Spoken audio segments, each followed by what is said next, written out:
Kana beekan deddeebisa jamaa gariin deddeebifnaan namarraa fahama.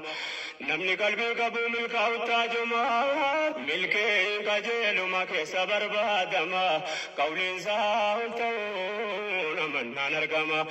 Gaafa keessa duubaan itaane islaama gaafa seennu galtee maalummaan gamtooma. Rabbiin nuufa kennu mataa fi maama nama gaafatannu amri diin islaama beeka hayyuu nama diini tuttaajuma garuu gamna namaatiif galti dubbine amanne yaa rabbi rahmata keetiini.